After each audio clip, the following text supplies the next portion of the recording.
to World Today. The top focus this weekend on our show is the act by Belarusian President Lukashenko of diverting a commercial aircraft to arrest a dissident that has been called an act of terror by the international community.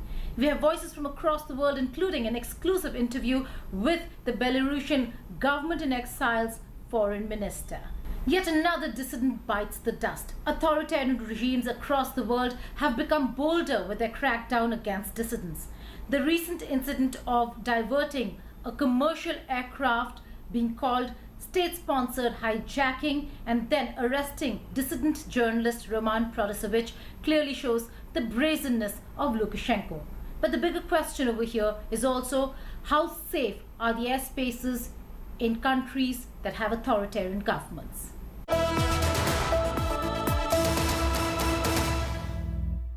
Добрый день, меня зовут Роман Протасевич. Вчера я был задержан сотрудниками МВД в национальном аэропорту Минск. Сейчас я нахожусь в СИЗО номер 1 города Минска. Могу заявить, что никаких проблем со здоровьем, в том числе с сердцем или с какими-либо другими органами, у меня нет. Отношение со стороны сотрудников ко мне максимально корректное и по закону. A swollen face, folded hands. The video statement raises more questions than answers. Организации массовых беспорядков в городе Минске.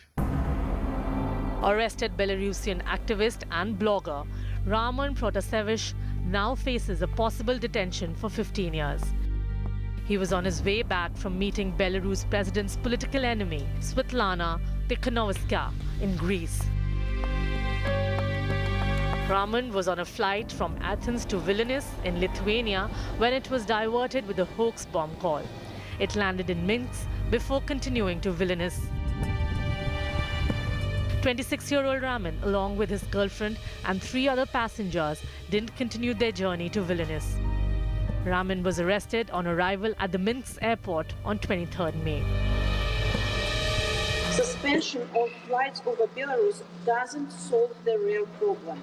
The problem is the terrorist regime that rigged elections last year, regularly violates the constitution and breaks international law. Lukashenko's regime is a threat to regional and European security.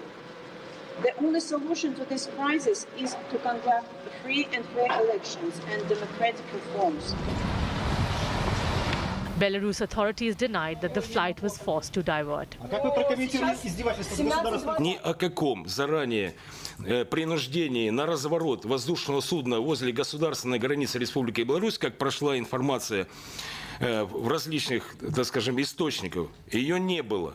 Не было. Самолет, воздушное судно, гражданский уже следовал на посадку, заходил по схеме на аэропорт Минск-2, согласно принятого решения командиром экипажа данного воздушного судна. The action has prompted a global outcry, demanding his immediate release and raising the question of safety of airspace. The G7 nations also came out with a statement condemning the action and called the International Civil Aviation Organization to urgently address the matter.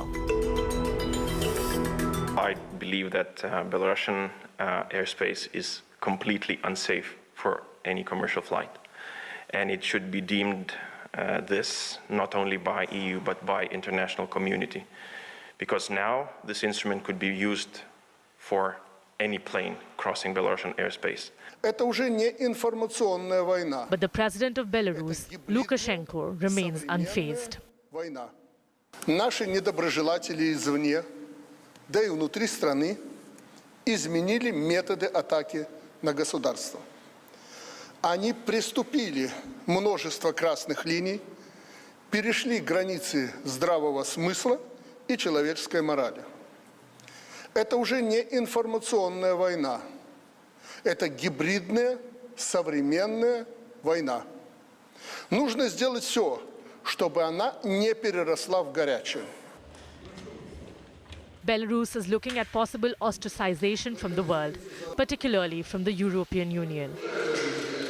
US President Biden is expected to raise the issue at the coming summit with Russian President Putin in Geneva on 16th June.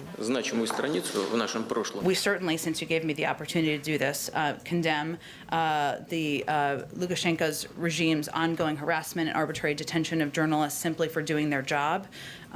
This was a shocking act, diverting a flight between 2 EU member states for the apparent purpose of arresting a journalist. It constitutes a brazen affront to international peace and security by the regime.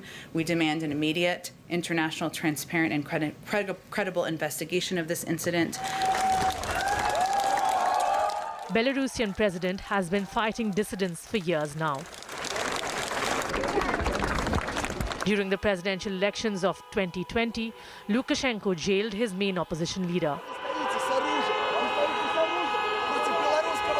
His wife Svetlana then contested against him. Despite allegations of rigged elections, Svetlana emerged as main opposition candidate with maximum vote. Within days, she had to flee the country to escape being imprisoned. Belarusians came out in protest for months, demanding resignation of Alexander Lukashenko. In response, the president of 2 decades of Belarus unleashed a violent crackdown, detaining thousands, many of whom reported torture and abuse in custody.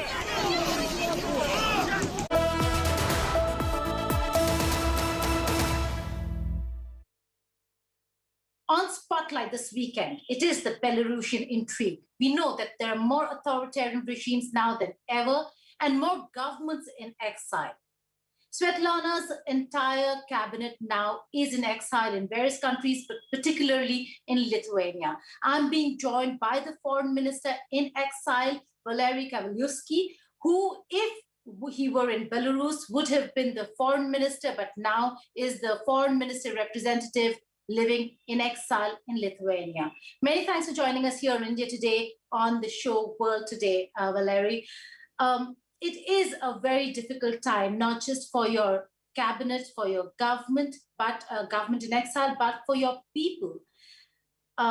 Beginning with what happened to Roman, the journalist who now has been arrested. Explain to us how difficult has this entire situation been and how unprecedented this act of terror that the world is calling it has been?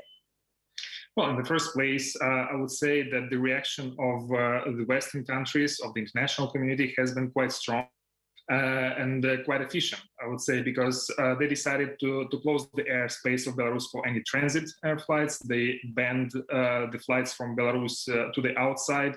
And simultaneously, several airlines decided not to fly to Belarus any longer, not just because it is unsafe, but also because Lukashenko's regime, Belarusian dictator at the moment, does not recognize the mistake, does not recognize that his actions were reckless and they put in danger the lives of passengers on the flight, but also that they violated the international law.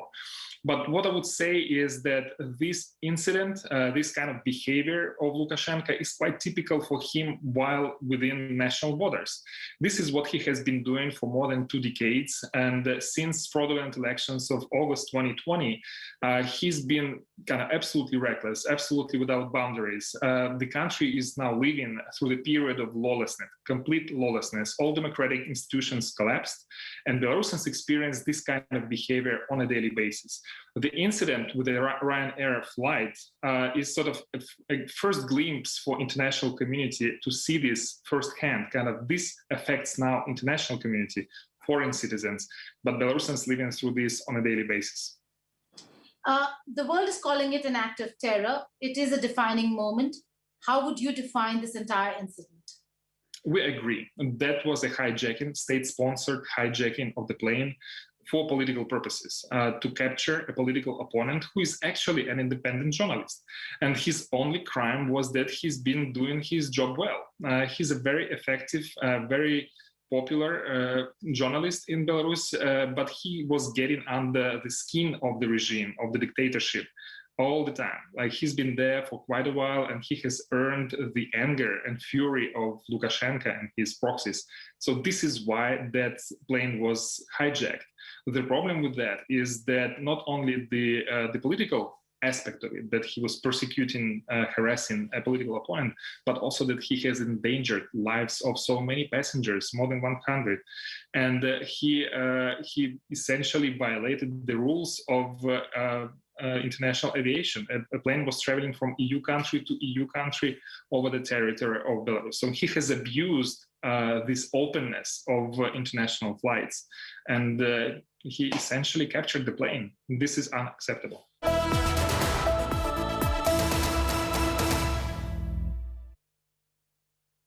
The action by Belarus is an action against the European Union. One EU member state to another EU member state is where the Ryanair commercial aircraft was traveling and was diverted.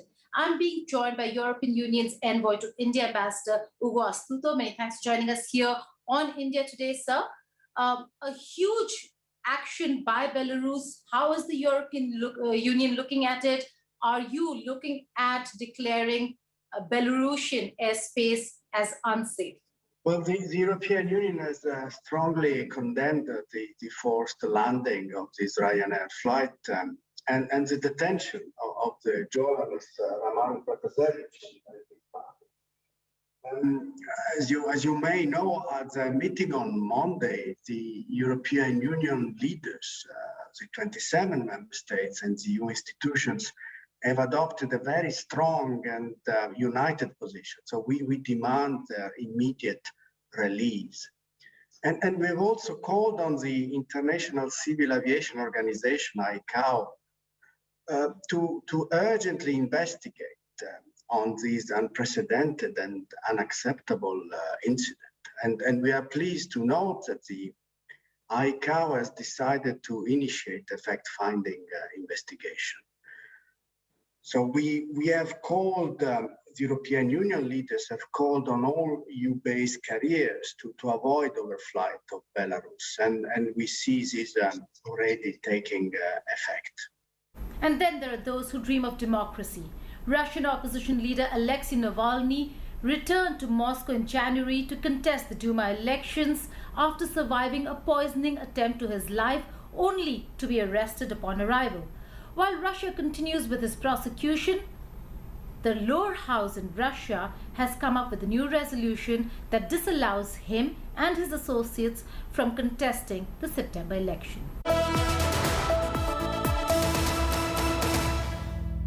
Все нас хотят где-то укусить или чего-то от нас откусить, но они должны знать, те, кто собираются это сделать, что мы зубы выбьем всем так, чтобы они не могли кусаться. Это очевидно. И залог этому – развитие наших вооруженных сил. Доклад Дмитрия Викторовича Ламейкина. Пожалуйста, Дмитрий Викторович. 5 days after the Russian president's threat, the Duma on 25th May approved a bill that critics claim will bar Alexei Navalny and his supporters from being elected in Russian parliament. Обвинили по статье «Внутренний терроризм». The bill expanded after its second revision prohibits people involved with extremist or terrorist organizations from being elected to the Russian lower house of parliament. Regional offices and Anti-Corruption Foundation of jailed opposition leader Alexei Navalny are facing charges of being extremist organizations. Вы нарушаете избирательные права граждан и угрожаете насилием за то, что граждане будут добиваться осуществления своих прав, которые гарантированы им Конституцией. Вот это все будете делать вы. И это будет уже считаться экстремистской деятельностью. Только я сомневаюсь, что наш самый гуманный суд в мире когда-нибудь так сделает и посчитает это вот экстремизмом. Так или иначе, на них так или иначе... The bill would now require approval by the upper house of the Russian parliament and then signed by President Vladimir Putin to become a law. Песков, кстати, мне вчера только сказала последних там. Navalny and his allies have denounced the action as a move to stifle critical voices ahead of September's Russian Duma election. Далеко не все были, мягко говоря, сторонниками Навального или каких-то других деструктивных сил, которые работают против России. Там были люди, которые искренне болеют душой за свою страну и не видели другого способа выразить свой протест. Так вот, речь идет о поражении в правах сотен тысяч, а может быть даже миллионов наших граждан. Что, конечно, недопустимо, потому что каждый человек имеет право участвовать в управлении государством. In the meantime, US President Joe Biden is scheduled to meet his Russian counterpart Vladimir Putin at Geneva on 16 June to discuss a number of issues. In this summit, US is supposed to raise the issue of poisoning and imprisonment of opposition leader Alexei Navalny, among others. Welcome back to World Today. The first week since ceasefire-halted war between Israel and Hamas, Palestinians are now trying to find their way back to routine life, amid rubble, amid destructed homes and shops. However, Israeli police authorities have announced there would be more concerted effort against mobs, this even as clashes continue between Israeli police forces and protesters in the Sheikh Jarrah neighborhood. It doesn't seem like peace and tranquility is going to return to Gaza City anytime soon.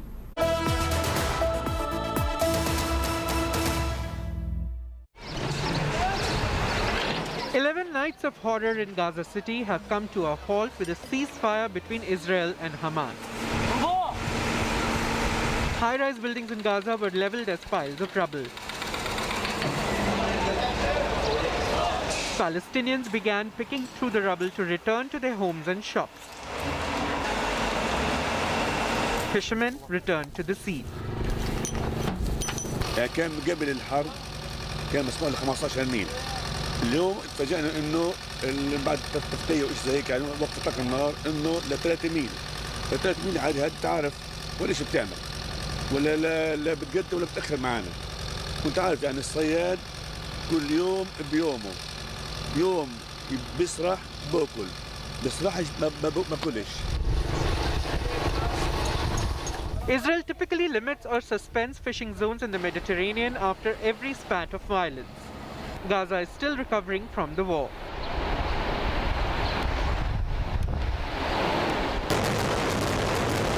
"248 Palestinians, including 66 children and 39 women, were killed in the 11-day war. Israel says more than 200 of the dead were militants. At least 1,000 houses were destroyed and thousands others sustained damage.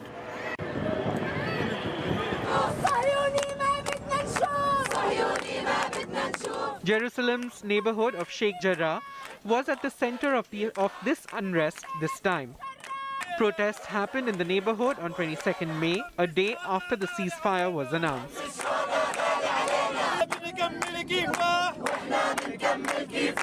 Israeli police used stun grenades to disperse Palestinian protesters. The protests were over plans to evict dozens of Palestinian families from their homes in a long-running court case over land ownership.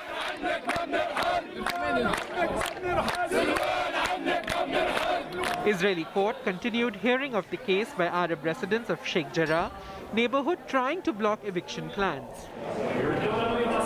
המתנחלים רוצים לקחת לי הבית, לגנוב לי הבית בניירות המזויפים שלהם. ואנחנו נמצאים בו במחוזי, מתכוונים שהכל יהיה בסדר ויחזור לנו הבית. תודה רבה.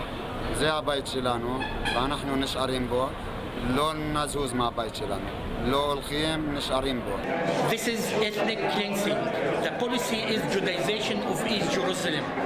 It's an official policy of the government of Israel, and it should stop.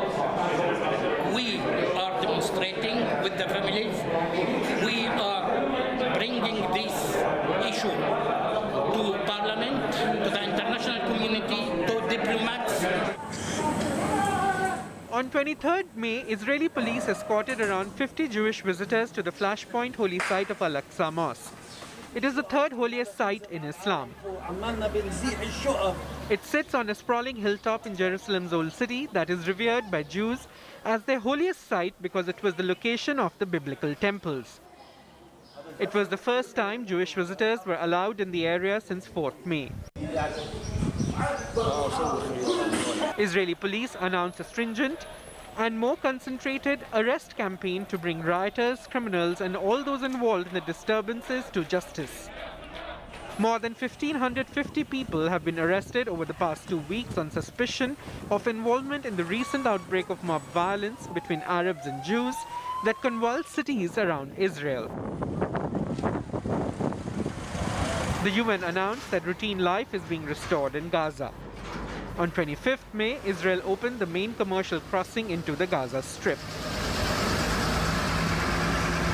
It was closed for nearly 2 weeks during and after the Hamas-Israel 11-day war. Trucks carrying food, medical supplies and humanitarian aid started to enter Gaza City. Bringing you a wrap of all the international stories that we couldn't cover in detail in World at a Glance. Take a look. The United Nations Special Envoy for Myanmar has warned that civil war could erupt in the country. People of Myanmar are arming themselves against the military junta, and protesters have started shifting from defensive to offensive actions.